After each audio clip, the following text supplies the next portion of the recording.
मित्र भाजप त्यांच्याबरोबर युती करावी. मग 19ला काँग्रेस आणि राष्ट्रवादी बरोबर कोण गेलं? भाजप गेलं. आपणच गेलो होतो ना. मित्र गमवण्याचा त्यांच्यावर आरोप करण्यापेक्षा आपण त्या मित्राला फारकत दिली होती. कशासाठी? आपल्या सत्तेसाठी, आपल्या खुर्चीसाठी.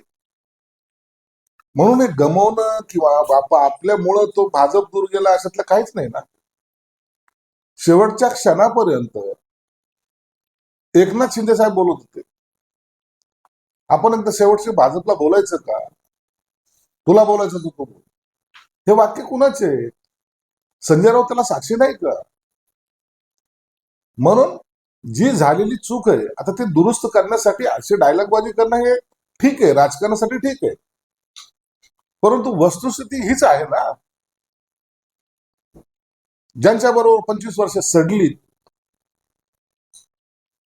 त्यांनी मला साथ दिली नाही, परंतु ज्यांच्या विरोधात मी 25 वर्ष लढलो त्यांच्या बरोबर आज मला जाण्याचा योग आला, असं वाक्य कुणाचं होतं? त्यांनी माझा सत्कार केला, हे वाक्य कुणाचं? म्हणून आता उपरती ज्याला म्हणतात ना ती उभाटाला आलेली की आपण काय काय गमवलं, तर त्यातला पहिला विषय त्यांनी आज छेडलेला आहे. भविष्यामध्ये असे अनेक विषय असतील जे चुकीचे दुरुस्ती करण्यासाठी त्यांना वापरावे लागतील. पुढे असंही म्हणाले की भाजपचे हिंदुत्व खरे नाही. बाळासाहेबांनी त्यांनी हिंदुत्वाचा मार्ग दाखवला. मातोश्रीची बदनामी थांबवा, महाराष्ट्राची बदनामी थांबवा. फडणवीस यांच्या मातोश्रीवर स्वागत करू आणि मी तर कलानगरच्या गेटपर्यंत स्वागत करतो. बाळासाहेब ठाकरेंचं हिंदुत्व हे सर्वात प्रखर आणि एक प्रभावी होत. त्यांनी त्याच्यासाठी कधी कुणाशी कॉम्प्रोमाइज केली नाही. आमदार गमावले परंतु हिंदुत्व सोडलं नाही. त्याच्याबद्दल शंका घेण्याचं काही कारणच नाही ना. परंतु तुम्ही हिंदुत्व सोडून मग सिल्वर ओकचे दरवाजेकडे जाणं, वारंवार दिल्ली वाऱ्या करणं, हे कुणी केलंय? मी अनेक वेळेला सांगत असतो की तुमचं वाक्यच बदललं ना. जमलेले माझ्या तमाम हिंदू बांधवांना, भगिनींना आणि मातांनो, हे कुठं? आता कालचा तुम्ही सगळं पाहिलं असेल तुमच्या सगळ्या प्रचार दौऱ्याचा, तर त्याच्यामध्ये तुम्ही इतरांवर टीका करण्यातच आपलं आणखीन टोमणे मारले, टीका करणे, हा एक कलमी कार्यक्रम तुमचा आहे. म्हणून आता लोक कंटाळले त्यांना. फडणवीसांचं एक वाक्य आहे, म्हणजे नाशिकमध्ये काल एकाशी सभा झाली, त्यावेळेस ते म्हणाले की मी नाशिक दत्तक घेणार नाही, तर नाशिकची आईसारखी सेवा करेल. आता नाशिक दत्तक घेतलं होतं फडणवीसांनी, तर हा फडणवीसांना टोला होता अशा पद्धतीचा आहे. त्यावर फडणवीस असं म्हणाले आहेत एक मिनिट सांगितलं की त्यांचे जुने बॉसची त्यांना काही प्रमाणात सवय लागली असेल म्हणून त्यांनी टोमणा मारला असावा, असं फडणवीस म्हणाले. एकनाथ शिंदे साहेब कधी टोमणे मारत नाहीत. मनातले जे असतं ना ते बोलतात.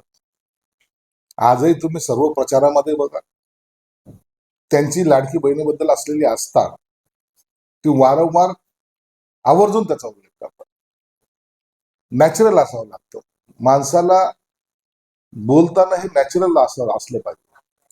म्हणून सेवा करणं हा उद्देश एकनाथ शिंदे साहेबांचा आहे आणि प्रत्येक माणूस महाराष्ट्रातला जाणतो. एकनाथ शिंदे साहेब हे जसे धार्मिक पण आहेत तसे ते सेवेकरी सुद्धा आहेत. म्हणून ते कार्यकर्त्याला सुद्धा सांगतात, आपण सर्वसामान्य माणूस आपला नौकर नाही, तर आपण त्यांच्याबरोबर सेवकाच्या भूमिकेत राहावं, हे एकनाथ शिंदे सांगतात ना. म्हणून टोमणे मारण्याचा त्यांचा कोणता हेतू नव्हता. आता त्याचा अर्थ कोणी टोमणे म्हणून घेत असेल तर मला वाटतं ते चुकीचं आहे. दगडू सपकाळ आहे, उद्धव ठाकरे सहकारी, त्यांनी तुमच्या पक्षात प्रवेश केला.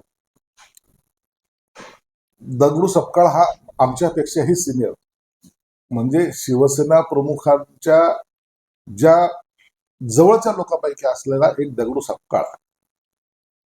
अनेक आंदोलन मुंबईतले असतील, अनेक घटना किंवा अनेक प्रसंग हे दगडू सपकाळने स्वतःच्या छातीवर झेललेले आहेत, वार सुद्धा झेललेले आहेत. आणि हा असा नेता ज्याला दगडू सपकाळ म्हणलं की त्या पूर्ण एरिया, दादर सारख्या तिकडे भायखळा सारख्या एरियामध्ये एक वजन ज्या नावाला होतं त्याचे सुद्धा हाल या उभाटाने करायचा प्रयत्न केला. म्हणून दगडू सपकाळ सारख्या हिऱ्याला गमवलं नाही पाहिजे. हे एकनाथ शिंदे साहेबांची भूमिका, म्हणून त्यांना आज पक्षात ते येत आहेत, त्यांचं आम्ही स्वागत करतो. इंजिनमध्ये बसून मुंबईतील विरोधकांना मशालीने चालवतात असं राज ठाकरे. इंजिनमध्ये बसल्यानंतर मागच्या डब्यामध्ये आपलेच लोक आहे याची काळजी घ्या, नाही तर गोधरासारखे आपल्याच लोकांना आपल्याच मशालीने जाळशाल, असं काही करू नका.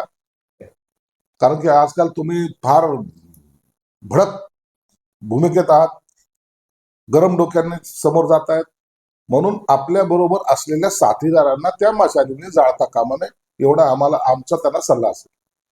शिवतीर्थवर आज राज ठाकरे आणि त्यांची एकत्र सभा आहे आणि शेवटची सभा त्यांची शक्यता आहे. राज ठाकरे आणि उद्धव ठाकरे सुनारकी निघाला आमची सभा आहे. आमची एकच सभा काफी आहे. तुमची सभा सुद्धा प्रचंड मोठी हो, तुम्हाला शुभेच्छा. तुमच्या सभेचा इम्पॅक्ट काय होतो महाराष्ट्रात हे 16 तारखेला तुम्हाला दिसेल. सभा घेण्यापेक्षा, इतकी गर्दी जमवण्यापेक्षा तुम्ही व्हिडिओ कॉन्फरन्सिंगवर जरी बोलले असते तरी महाराष्ट्राने तुमचं ऐकलं असतं. परंतु तुम्ही हा त्रास घेतायत, त्याबद्दल जनता तुमचे उपकार कधी विसरणार नाही. इतकी मोठी प्रचंड सभा तुम्ही घेऊन आता मराठी वाचवायला निघालात, मराठी माणूस वाचवायला निघालात, जो तुमच्यापासून दुःखी आहे. देव तुमचं भलं करो, परंतु आता हे तुमचे फॉर्म्युले महाराष्ट्रात चालणार नाही. काल संभाजीनगरमध्ये एक सभा झाली, त्यावेळेस उद्धव ठाकरेंनी वचन घेतलं जनतेकडे की तुम्ही मला मतदान करा आणि मी तुम्हाला विचारतो. ही नेहमीची स्टाईल आहे, नेहमीची खेळी आहे. 25 वर्ष या महानगरपालिकेमध्ये सत्ता होतीच ना, 2-2 वेळेला माफी मागावी लागतेच ना जनतेची. कचरा प्रश्नी, पाणी प्रश्नी तुम्हीच माफी मागितली होती ना. 2.5 वर्ष सत्तेमध्ये मुख्यमंत्री असताना काही केलं नाही, आणि आता म्हणतात की मुख्यमंत्री मला खुर्चीतून काढलं नसता पाणी आलं असतं. हा एक विनोद झालेला आहे. म्हणून कालचं त्यांचं भाषण अत्यंत रटाळ होतं, लोकांचे ते पचनी पडलं नाही. आणि जे काही लोक आली होती ते आपापल्या समर्थकांसाठी आली होती, हे काही शिवसेनेसाठी आलेली माणसं तिथं नव्हती. एक वाक्य आहे सीएमचं, गेल्या काही वर्षात उद्धव ठाकरेंबद्दल राज ठाकरे काय बोलले सगळे, आता फक्त राज ठाकरे उद्धव ठाकरेंना डिफेंड करायला वाचवायला आलेले आहेत माझ्या, एवढीच काय त्यांची. तेवढंच आहे ना. उद्धव ठाकरेंच्या बरोबर आता माणसं राहिलेली नाहीत, इतर त्यांचे सहकारी पक्ष राहिलेले नाहीत, जे आहेत ते सोडून चाललेले आहेत. त्यांची केविलवाणी अवस्था पाहून कदाचित या समीकरणापासून काहीतरी वेगळं निघेल अशी त्यांची कल्पना आहे. परंतु आता सर्व पाणी वाहून गेलेलं आहे, आता त्यांच्या हाती तसं काही लागणार नाही. ही त्यांच्या राजकीय जीवनातली ही शेवटची निवडणूक आहे. या निवडणुकीत खरं तुमचं अस्तित्व काय आहे हे आता तुम्हाला कळेल. प्रकाश आंबेडकरांनी काल एक भाषणात महत्वाचं वक्तव्य केलं, अजब सल्ला दिलाय मतदारांना. 12 तारखेपासून 14 पर्यंत तुमच्याकडे पैसे घेऊन लोक येतील, तर आता पैसे नाही तर गाडी आली तर गाडीच घेऊन टाका. ते पैसे पण घ्या आणि ज्या गाडीतून पैसे येतील ते पण घ्या. हे लोक तक्रार पण करू शकणार नाही, कारण कोणाला सांगणार नाही, औरंगाबाद आपल्या शहरात. प्रकाश आंबेडकरांनी दिलेला सल्ला हा त्यांच्यासाठी ज्यांना पैशाची मस्ती आहे, गुरूर आहे, पैशाने आम्ही मतदान विकत घेतो आणि पैशावरच आमचं सर्व चालतं. राजकारण पैशावर चालत नाही, सर्वसामान्याच्या मतावर चालतं. याची जाणीव मला वाटतं प्रकाश आंबेडकर साहेबांनी करून दिली, त्यात काही गैर नाही. आणि त्यांनी दिलेला सल्ला हा त्या अर्थाने खऱ्या अर्थाने चांगला पण आहे. का चांगलं मग जो पैसे जर घेऊन येत असेल तर त्याला लुटलं तर काय फरक आहे, तो लुटीचा मालच आहे ना. तो लोकांना लुटलेले पैसे तर ते लुटायला काही म्हणजे गैर नाही. मुख्यमंत्र्यांनी क्षमता व्यक्त केली आहे की अजित पवारांनी या निवडणुकांमध्ये युती धर्म पाळला, सगळ्यांनी पाळण्याचा प्रयत्न केला, मात्र अजित पवारांनी पाळला नाही. त्यामुळं दादांनी सुरुवात केली, अखेर जनता केली. आता त्या वाक्याचा अर्थ सिरियसली किती होतोय, किती घेतलं जातोय हे काही काळात दिसेल. परंतु एवढं निश्चित आहे, भाजप सेनेची आमचीही अनेक ठिकाणी युती झाली नाही, तरी आम्ही त्यांच्यावर किंवा त्यांनी आमच्यावर चिखलफेक केलेली नाही, किंवा जे असलेले मैत्रीपूर्ण लढत ज्याला म्हणतो तो धागा आम्ही कधी सोडलेला नाही. वैयक्तिक पातळीवर जाऊन टीका करणं, पक्षावर टीका करणं, हे या निवडणुकीत जर टाळलं असतं तर ते बरं झालं असतं. नाही अजित पवारांनी पण पुण्यात भाजपवर थेट टीका केली. म्हणूनच ते तर शरद पवार सोबत येणार आहे, त्यामुळे अजित पवारांचं कॉन्फिडन्स वाढलं. आता त्यांचं काय गणित आहे, राजकीय गणित आहे, ते आज सांगता येणार नाही. परंतु त्यांची जवळकी एवढी काही वाढलेली, मला वाटतं आता जास्त दिवस ही जवळकीचं रूपांतर हे एकतेमध्ये होईल असं दिसतंय. त्यामुळे भाजपला अंगावर घ्यायला तयार आहे. त्यात काय कारण काय असतील तर सांगता येत नाही. परंतु मित्र पक्षामध्ये किंवा सत्तेमध्ये असताना एकमेकाच्या विरोधात एवढ्या टोकाची भूमिका घेणं योग्य नाही. ते अंबादास दानवेंनी एक व्हिडिओ ट्विट केला आहे. अतुल सावेंचे समर्थक असलेले तुमचे एक नगरसेवक आहे आणि ते एका व्यक्तीच्या बेदम मारहाण करतायत, डोक्यात दगड घालतायत असं ते सांगतायत. पोटात अंगावर दगड मारतायत. आता यांच्याकडे काही काम राहिलेलं नाही. पूर्वी कधीतरी गोपीनाथ जासूस असायचे ना, आता हे असे जासूस तयार झालेले. बसले बसले काय करायचं तर जुने व्हिडिओ काढायचे, जुने फोटो काढायचे, काहीतरी दाखवायचं आणि काही सनसनाटी आपण तयार करतोय हे दाखवण्याचा त्यांचा प्रयत्न आहे. आणि याला आता लोक कॅज्युअली घेतात आणि आता यांना हाच उद्योग राहिला. आता व्हिडिओ शिवाय किंवा ट्विट केल्याशिवाय हे जगू शकत नाही.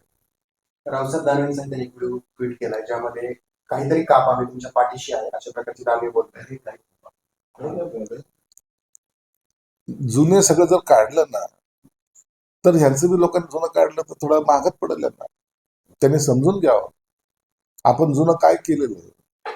क्रांती चौक मध्ये शिवसेना प्रमुखाचे पोस्टर जाळलेले माणसं तुम्ही, आणि म्हणून ह्या सगळ्या गोष्टी आता कालबाह्य झालेल्या गोष्टी आता पुन्हा काढून आम्ही काहीतरी वेगळे आहोत, निष्ठावंत आहोत असं दाखवायचा केविलवाना तो प्रयत्न आहे.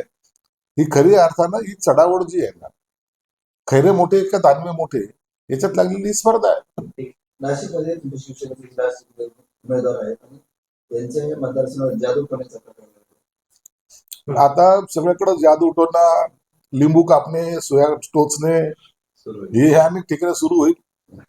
आता जर आशा केल्याने सगळं जर निवडून येत असेल तर मला वाटतं निवडणूक आयोगाची गंभीर दखल घेतली पाहिजे. निवडणूक न घेता हे ऑटोमॅटिक जे काय होणार आहे निवडणूक ती पार पाडली पाहिजे. ठीक आहे.